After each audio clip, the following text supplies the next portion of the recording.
Please hold for your seltzer ASMR. I just wanted to let y'all know that this is the last of our vintage or prequel episodes. Basically, this is one of the very first episodes that I ever recorded, but it was only made available on Spotify and Apple Podcasts initially.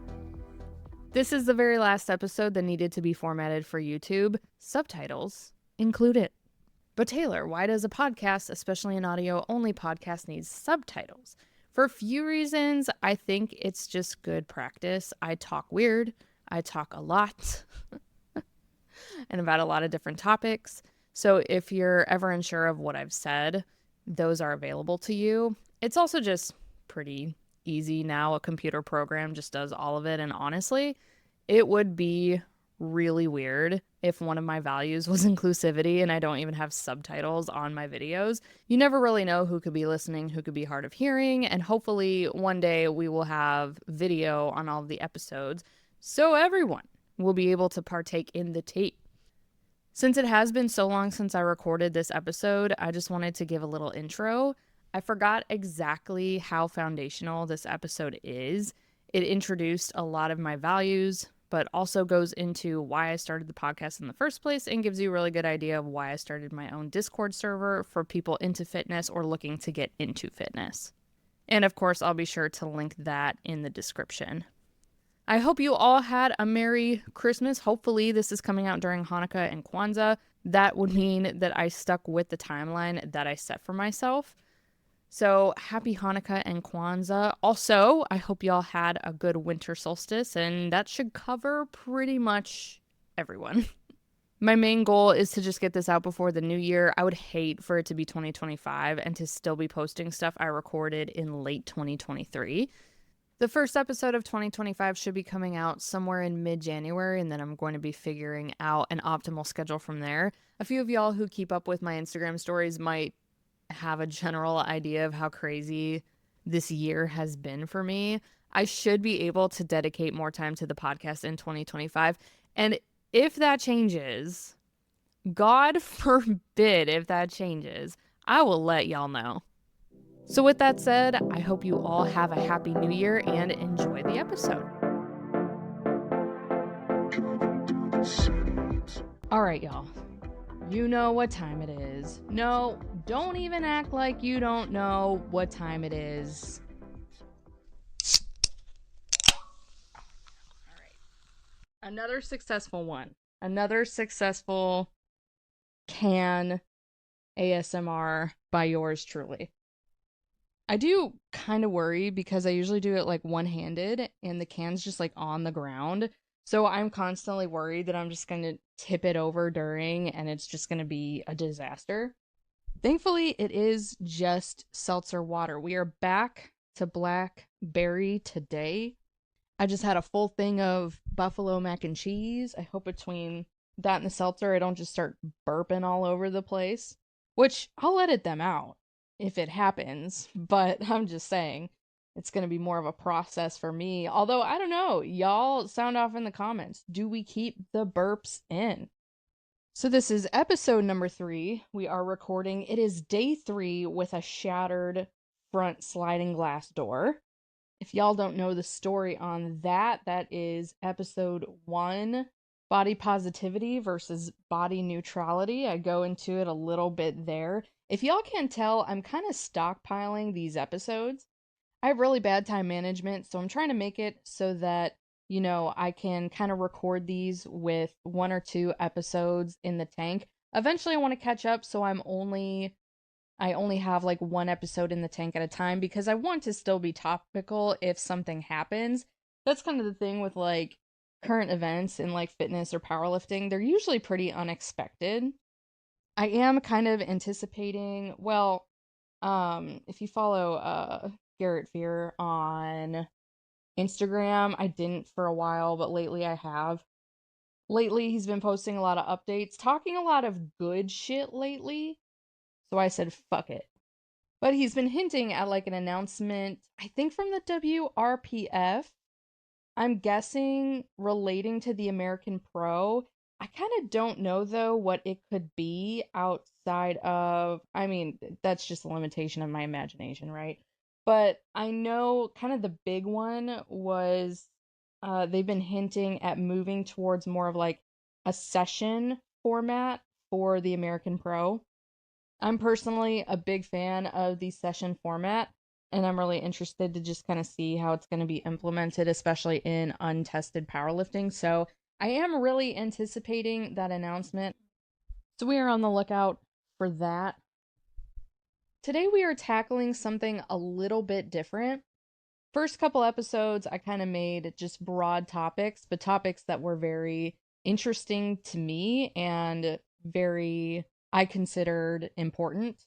But it's also somewhat necessary to me to kind of set the tone and the expectations very early on with this podcast.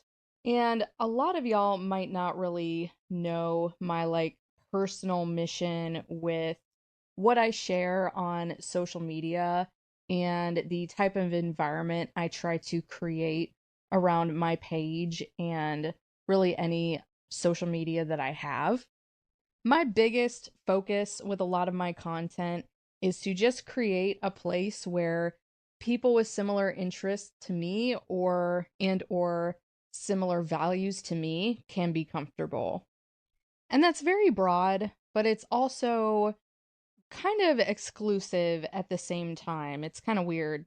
But basically, oftentimes, people who are part of marginalized groups, especially people in the queer community, people who are neurodivergent, especially, and then people with certain interests, like maybe gaming's a big one, or anime, or sci fi, fantasy is a big one, people with those kind of interests, nerd shit. I can say that. I'm also into that nerd shit. A lot of people in those groups or with those interests tend to have a hard time getting into fitness. There's something really abrasive about a lot of brands and a lot of fitness influencers in the forefront of the community. Even like when I first got into bodybuilding specifically and just lifting with free weights and barbells. Now, granted, I was young, and this is kind of like young person logic, but I really felt like I was pretty much abandoning any, or not any, but some of my femininity. Now, I've never been overly attached to my femininity personally, but I really felt like there was no way that I could also ever be soft again. I thought I would forever have an edge to me, and people would view me as being more masculine or maybe intimidating. Not that I think I'm intimidating, but that's what I thought people might look at me as, or, just rough around the edges for lifting weights. Not that I cared that much. A lot of my friends growing up were guys, and that's just how it was. But that's me, and most people aren't me. Or even most people, like, don't have a very, like, similar mentality to me, especially when I was young. A lot of people my age didn't have the same mentality I did at my age. But there might be people who are thinking like, well, it's intimidating. I'm having a hard time finding people in the community I vibe with because they all feel very abrasive and extreme, or even going a little bit deeper and being a little bit more polarizing. A lot of like fitness influencers and brands and athletes tend to be like pretty red coded or conservative in their beliefs and or lifestyle. And if that's your, prerogative, that's your leaning, whatever. I'm pretty sure I'm using the word prerogative right in that sense, but if that's your leaning, whatever. But I'm just saying for people who, have similar values to me, or, are more into that nerd shit, or you grow up and you're bullied, and so you have like aversion to things with hard edges and things that are intense in that way because you might have like a negative association or, in fitness, the acknowledgement of taking mental health seriously is very new. And so to someone with not the best mental health or someone who's neurodivergent, they might not feel super welcome in the fitness industry or the weight room specifically. So when I was thinking about what I wanted to talk about when recording this episode, I kind of joked to myself that like this is going to kind of be like an fitness podcast, and I was like, ha, it's like the anti-social social club shirts you see sometimes, whatever. But really, I think about a lot of like other fitness podcasts that I've listened to and that or that I know are popular with other people in the industry, and I'm like, damn, this is not that. I think that personally, I think that for a lot of those podcasts, they're usually really sterile. I've been using that word a lot lately, but there's something very like button up. The kind of interaction between the hosts and the guests are very I mean honestly sterile, but like transactional is another good word. And like every single minute needs to be like so well spoken and informative. And then and then I think of like all the podcasts I listen to, and I listen to pretty much completely comedy podcasts. Usually podcasts that it's just a bunch of friends talking about or joking about current events, crazy shit on social media, and the antics that they like got into the week before. And I kind of want a combination of the two. I want a podcast where we can kind of goof around, it's chill vibes, but then also, you might walk away with a message or we might talk about something serious, but it's in a way that you can digest very comfortably from someone who has kind of a similar perspective as you. So today it's a bit of a broad topic, but we're also applying it kind of to the fitness industry with fitness influencers and content creators and pseudo celebrities. I don't want to say celebrities because, like, how famous are these people really when you break it down? But today we're going to be talking about whether or not influencers or celebrities have a responsibility to speak on social issues, and if so, how should they go about it? Now, if the answer was no, they shouldn't, I think this episode would be pretty short. Although I don't know, I guess I would just talk about why not, like why shouldn't they? But my answer, the short answer is yes. That yes has an asterisk, but it is still a yes. I think that celebrities and influencers should speak on issues that they're one, comfortable speaking on, and two, feel informed enough to speak about, whether that is from their own research or just from their lived experiences. Because I think a lot of us forget that celebrities do have their own lived experiences, especially before they become famous. But even like child actors or whatever, they experience some wild shit from a really young age. That's why a lot of them turn out really weird. So I do think that those two things are very important when saying yes, they should speak on these things. Now, I do not believe that all just general influencers and celebrities and micro celebrities have a responsibility to speak on these issues. Because one, there's a lot of them. Okay, like I get it. Some of them are huge and have a crazy reach, but at the end of the day, we surround ourselves with a lot of celebrities, especially micro celebrities and influencers, to the point where, if just a good amount of them speak up about things that are important to them and that they feel informed on, you can get a lot of information. They can have a lot of reach collectively. I think in a perfect world, I would say yes, they all have a responsibility, but at the end of the day, like, people will criticize someone like maybe Cardi B for not being a good role model for children. It's like, well, why is a rapper a role model? Like, you wouldn't say Lil Wayne's a role model. You wouldn't say that Tekashi 6ix9ine is a role model. So why is it that suddenly Cardi B has to be a role model? Is it because she's a woman? Like, I just don't understand. And it's like, why can't we just let Beyonce be the role model? You know what I mean? She is so brand safe, it's ridiculous. But basically what I'm trying to say is that I just don't think it's fair to put, celebrities and influencers and whatnot in those boxes or in that box. Because, at what point do you draw the line? At what point can a celebrity just be a celebrity? And at what point do they have to be a role model? It's like, okay, if I'm a singer, but all of my songs are PG, am I a role model now? Okay, but I'm a singer and I only sing about like making money and getting my cheeks clapped, my cheeks clapped, my cheeks clapped, and now all of a sudden I'm a role model, and I'm not a role model anymore. It's just like, it's like, where do you draw the line of who can be like? And what if you're not necessarily making songs for kids, but they just happen to be PG?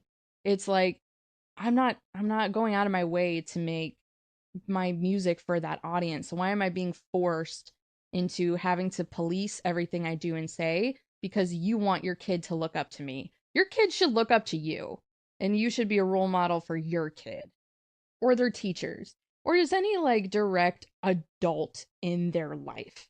And if you think your kid's too impressionable, then maybe just we don't listen to Cardi B until we're a little bit older. I don't know. I'm not a parent. But so do I think they have to be role models? No. Do I think that they should be aware of the fact that the things that they say and do have impact? Yes. Like I think, oh, who is that? I think hold on. It's Meek Mill. No, it's Kevin Gates. And he was just talking about how fasting is like the ultimate cure for like whatever ails you or whatever. And I think he said it was like a 40-day fast, and it's like it heals everything and whatever. And you need to be aware that there are people that are going to hear that are going to be like, "Oh my gosh, like I need to try this." And 40 days without food. I don't know if he mentioned water, but and I'll probably drop the clip here below, not below, but right now. Dry fast is when you don't eat or drink. How long you dry fast? It depends. You can't do a week of dry fast. You do it, what, some days? I done did, the longest I done ever did dry fasting was like close to a month, about 3 weeks. No food, no water. Come on. But the amount of damage that you can cause telling people not to eat anything for 40 days, especially if he mentioned not drinking water, like you can kill people. And it's like, that's a conversation of, oh, these people should know better if they're hearing this, whatever. Same deal. I mean, if that clip makes its way to kids are so dumb. Kids are either too smart or too dumb, and they're nowhere in between. And the ones that are too dumb always make their way into the terrible, like, dangerous TikTok trends. But it's like, dude, you don't have like a PR person, you don't have an agent saying like, hey man, I don't know if you should be telling people not to eat, or whatever. Like, I don't know if you should be giving people health advice. Because I mean, it's one thing if it's like general fitness advice, like, who was that, Rick Ross, who said he liked to eat pears, like, that's whatever. But it's like, if you're telling people not to eat anything, come on, dude. So just to summarize again real quick, because I went on another tangent, but in summary, yes, I do think that, influencers, celebrities should be allowed to speak on things as long as they're well informed and they're comfortable. No, I don't think that they necessarily have a responsibility.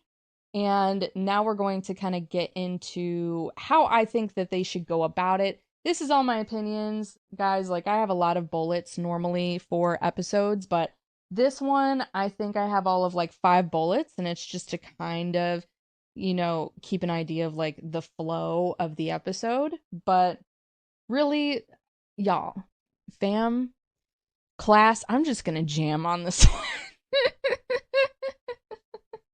I'm just gonna keep saying it, and it's gonna get out of my target audience, and they're gonna be like, did she just say jam on this one? So sit back, relax. Now, I will say this is a topic I've thought about for a long time. I've been thinking about this topic ever since the riots after George Floyd was murdered. So I've had this in mind for a long time, and I've been stewing on this conversation for a really long time. And, it was a conversation, kind of after things, calmed down, if that's the word you can use, or the dust settled or whatever. That was a conversation of, you know, a lot of like celebrities, influencers, whatever. They're like, I just didn't know what to say or I didn't know what to do. Now, this conversation is mostly going to be barring anything crazy going on, like in society. There's no mass shootings, there's no police killing of an innocent member of a minority group, just the typical run of the mill bullshit. But barring anything super serious, now we'll talk a little bit about, in the case of tragedy, what to do. But for the most part, we're going to be talking about, like a typical, news cycle, what I would expect from a celebrity or influencer. Now, like, I mentioned how important it is to consider the lived or the potential lived experiences of a celebrity or notable person, especially before becoming famous. Like, one thing that kills me is when people say about LeBron James to stick to basketball whenever he wants to speak about social issues, specifically racial issues. Like, is LeBron not a black man? Was LeBron not a black man growing up in Akron, Ohio? Because I'm pretty sure he was. Same thing with Colin Kaepernick, during the height of the controversy around him kneeling for the national anthem. And people were saying, stick to throwing the football. And it's like, is Colin Kaepernick not a black man? And is there not a serious problem with police killing innocent black men in the streets? And just because Colin Kaepernick is a light-skinned black man does not make him any less black. In fact, obviously, I cannot speak from experience. I just listen to the experiences that I hear from other people. And oftentimes, growing up light-skinned, from my understanding, you are not black enough for the black kids, and you're not white enough for the white kids. So not only do you have to deal with, any kind of like racism on a day-to-day basis, but now you don't even like really have a sense of community with anyone. I mean, it's not rocket science. You just gotta listen to one Logic song to know that. In fact, I'm pretty sure it was one of his own peers, also a black man, who just said straight up that Colin Kaepernick was not black, like during the time that this was happening. And I have to believe, being a black person growing up in Wisconsin. Now, I don't know what part of Wisconsin he grew up in. I don't know about the demographics. And I know growing up in a 97% white community, you're black, you're a person of color, you are a novelty, you stick out like a sore thumb. And on top of whatever other like bullying or like roasts from your friends that you have to put up with as a kid, now you have to deal with all these racist white kids or ignorant at the very least. So when athletes speak about social issues, especially, if it's, a person of color speaking about racial issues, like, yeah, they have lived experiences. They have all the room in the world to speak about these things. And to just brush it off as stick to playing basketball. And it doesn't take a political science degree to understand that cops killing innocent people is not okay.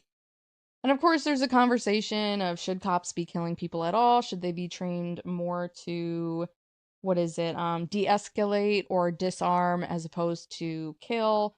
Blah, blah, blah. We're not talking about that today, but it is a very important conversation. We're all expected to vote, at the very bare minimum every 4 years. And some of us don't even do that, which if you don't, shame on you.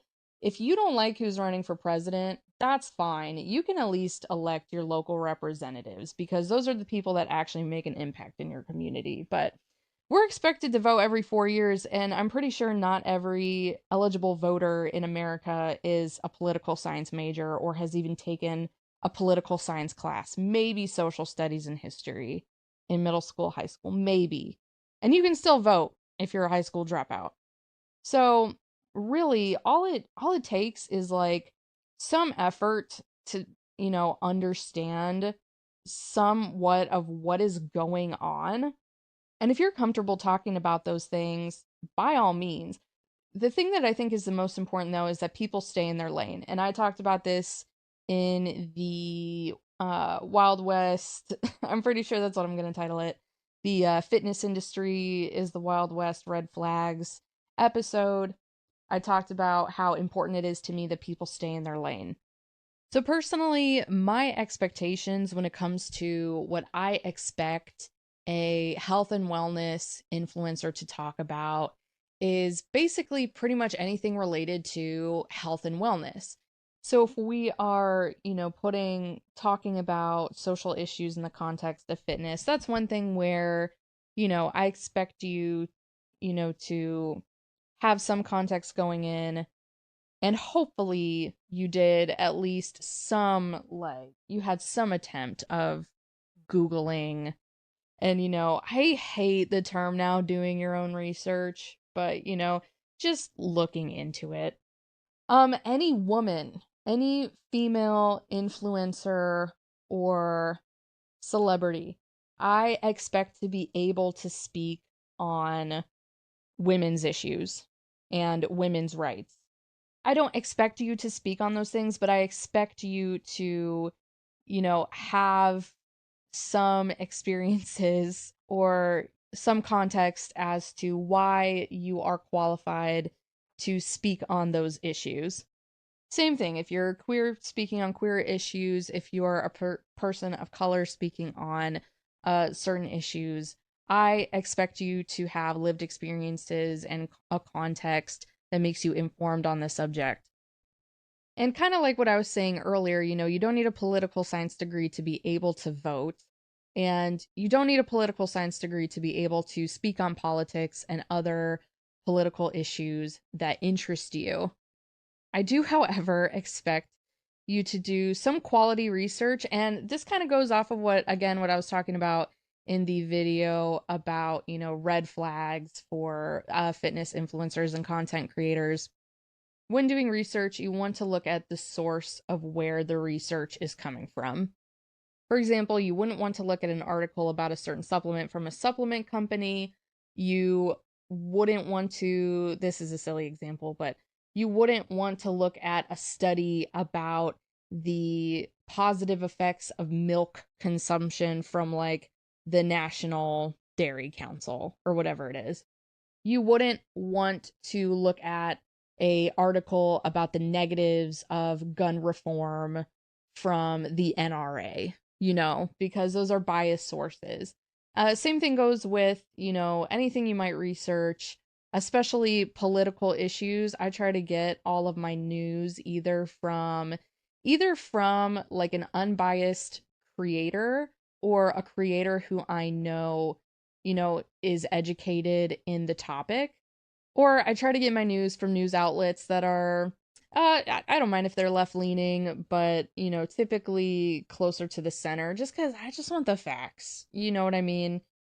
Like, I don't trust Fox News to report the news or report on current events with like the most factual, or I don't expect them to represent situations in like the way they should be. um and I don't read CNN either. I don't consume news from CNN either. I just want the facts, and then I'll apply my own bias. Thank you very much. I will kind of analyze those facts any way I want to. Another thing too is like if you're researching into a political figure, you wouldn't want to look at their opponents, like something from their opponent's camp about them. because it's probably going to be, you know, a really negative light. It's going to be like the worst faith take possible. Now, if it's something like so and so voted no on issue blank, fuck them. That might be something to consider. Now, you can go look at the issue they voted no on. A lot of the time, those types of issues, those things that they vote on, there's usually like weird stuff within the legislation that makes people have to vote no. Like, they'll say they voted no to save kittens, but then you like look at the legislation and it's like, we're going to save kittens and also kill puppies. And it's just like, well, yeah, that's why they voted no, because they didn't want to kill the puppies, but all you know is that they voted no to save the kittens. You know what I mean? You know what I'm saying? So again, no, I don't expect influencers, celebrities to speak on certain issues now. We are going to talk about the situation of, or the instance of tragedies or catastrophes, right? And at the end of the day, what are we looking for? We are looking, or what am I looking for that you might also be looking for, or what you might want to look for is I am looking for support for people and communities that are under attack. So kind of circling back to the Black Lives Matter movement after George Floyd's murder, some influencers really grappled with the idea of just saying Black Lives Matter. Or God forbid they post a black square on Tuesday. If y'all remember Blackout Tuesday. So you look at what's going on. You look at what happened. You look at what's going on. And you say, how can I be supportive of this group? And you look at this situation and you think, how can I show just a sliver, a meager sliver of support? And all these people had to do was hashtag Black Lives Matter, post the black square. And there's people who would hear that and be like, okay, sheeple, whatever. Showing support as an influencer, as a celebrity, are you fucking kidding me? Like, there's the question of what does it say if I post this? There's the question of what do I say if I don't post this? Let alone if it affects a part of your following, especially a considerable part of your following, especially, you know, if you have a decent sized following, if you have 1,000 followers or more. Do black people follow me? Probably. Yeah. Do I want them to feel supported right now? Yeah. They're watching people in their community get murdered for nothing. But these stories and these experiences are everywhere. You just have to give a shit, you know? But like I was saying, the thing that irks me is like, you know, if you consider someone like Kim Kardashian, how many followers does she have? Kim Kardashian has 362 million followers, which is nuts. I bet a lot of those accounts aren't even like active anymore, if we're being honest.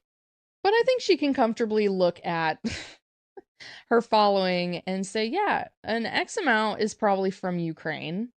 And she would be right. So I'm sure she posted support of Ukraine when, you know, the war first started. You know, pray for Ukraine. I wouldn't put that past almost anybody with a large following. Not that, I mean, I don't think pray for Ukraine was very controversial. And like, I understand the desire to not alienate part of your following at times, but if it's at an expense of showing support for, again, like a considerable, if not large part of your following, why wouldn't you just be supportive? Because you might lose support from some people, but at the end of the day, one, you're showing support for a good chunk of your following, but you're also earning whatever social brownie points in the eyes of the people that also support that group. You know, it's like, I'm white. You're all just like, we know. But I support Black Lives Matter. I'm not gay. I'm not queer. I'm not even questioning. But do I support the LGBTQIA plus community? Yeah. And I sure as hell support the trans community and trans youth. And, people want to talk shit or complain or whatever when companies rainbow wash during Pride. And it's like, by now, we know what's going on, right?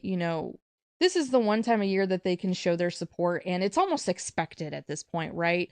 So they don't have much to lose because it's expected at this point, because all brands do it, whatever. And some people view it as performative, but even if it is performative, the more brands get involved, the more popular it becomes, the more inclusive we can be, the more that we show homophobic and transphobic people that the world is slowly constantly becoming a less safe place for them, at least to be the way that they are out in public, right? But also now, you might have somebody who maybe has never shopped with your brand before, and then they see the rainbow during Pride, or they see you put out like a nice like Pride collection, and now they might be more inclined to check out your brand. Or maybe they've been shopping with your brand and now they feel more comfortable and they might be more inclined to shop with that brand now. Like Target, if their displays weren't causing riots by crazy people walk in, they see the cute gay shit in the front when they walk in, and they're like, damn, like now subconsciously or consciously, they might be like, I might just shop at Target more often. This is pretty cool. And then finally, it makes people that are also supportive of those groups. Again, all of those things transcend to them. So whether they were already shopping or never shopped there before, they might be likely to check you out for the first time, or they might be more inclined to continue using your product or visiting your store or whatever, because they know that you support something that they also support. And please believe, I'm a business major. I understand. If there's two things people are going to know about me after listening to every episode of this podcast, it is that I am white and I'm a business major. But I like referencing that I'm a business major because it's kind of different, to me anyway, in our industry, right? Most people, they go to school for biology or sports science or biomechanics or kinesiology. And most people assume when they ask me like, oh, what's your highest education? I'll be like, bachelor's. And then they're like, oh, is that in like nutrition? I'm like, no, business.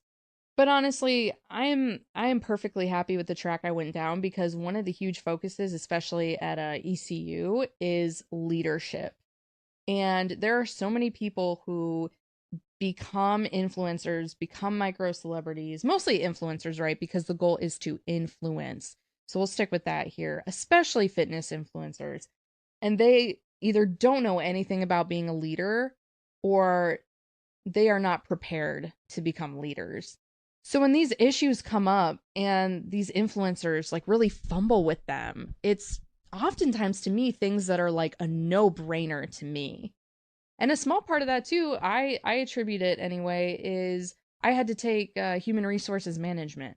That's huge to me in knowing how to approach things like this. So, it's frustrating. It's like everybody wants, okay, not everybody, but people want to be influencers. And then when it comes down to grow a fucking spine and be a leader and stand up for something, anything, they can't fucking do it because it's not brand safe. And that sucks. And some brands do a nice job of like really towing the line between like social issues, standing up for a certain set of morals and values without, in a way that's not like divisive, or they don't get very political. And, I think it's really cool that some brands and some people can toe that line. But I would just hope that when it comes down to it and a part of their audience really needs it, that they can stand up and be supportive and be like, I see you, I hear you, I'm here for you. And last thing I'll talk about, and I don't know if it's like with like it's my standards being on the floor and me trying not to get disappointed, but I don't expect every brand to go out of their way to be inclusive. Now, if I'm scrolling through and it's like activewear and I notice most of your models are white, I notice. And I don't know if that's like, sometimes I really do befitting the stereotype of like white knight, cis white woman, and I'm trying to be more aware of it now. I think the biggest difference, actually, no, this is the last thing I'll talk about. I think the biggest difference between me just being quote unquote white and no, I meant to say me being quote unquote woke. Oh, white people be like, if I ever come out with merch, it's just gonna be like I'm white. I'm a white woman. It's gonna be it's just gonna be text on like a shirt. And it's just gonna say I'm a white woman. Um I I think the biggest difference with being quote unquote woke, which I hate that word, socially aware, sensitive, I don't know. But the difference between that and being like a white knight, which is like really cringe, right? Is I think just knowing when to speak up and when to let others speak is really big. Um, but I'm a really big proponent of using your privilege for good. And, oftentimes you'll see it on the internet, viral videos where, a white person is giving a black person a hard time, and then a white person steps in and suddenly the tide shifts a little bit and it's a different result than if no one stepped in at all. Y'all remember when those like videos were going viral where like it was just like people of color like going home to their apartment complex and white people were like, typically a white woman, would like stop them and be like, excuse me, who do you know here? And they'd be like, I live here. No, you don't. Like straight up, they'd be like, no, you don't. So what are you doing here? No, I'm gonna call the police. It's always, dude, they always have that voice. Why do they sound like that? Is that why they're so bitchy? Because they sound like that? Because they know that they sound ridiculous. Kids can't hear you because they're listening to Kids Bop. That's an old one. That's an old reference. But yeah, basically, I just try to speak up and I try not to overstep. Like, I keep in mind, like, the stories and experiences I've heard, but I try not to speak for people. You know what I mean? I think I just try to step up when it's a space where they're not in a place to speak up, or they might not even be part of the conversation. Like, fitness is dominated by cis straight people, right? So in a lot of spaces and a lot of conversations, there's very few queer people or even allies, allies that are as outspoken as me to kind of add to the conversation. So in their absence, oh my gosh, my voice just cracked. All right, you guys, we got to wrap up this episode. But so, in their place, I try to just speak and I try to speak on, again, the experiences I've heard. I try not to just say the things that I think that they would want me to say. I try to just reiterate the stories and the concerns of people that I have heard before from people in those groups. And I think that's a good part of the conversation to include is at what point are you being supportive and are you being sensitive to this certain demographic or this certain group? And at what point are you just being a white knight and being performative? A great example of this, and then we'll wrap up, is Matty Healy. I think literally just yesterday he was performing with his band, the 1975, and I believe he was performing in Malaysia. It was either Dubai or Malaysia.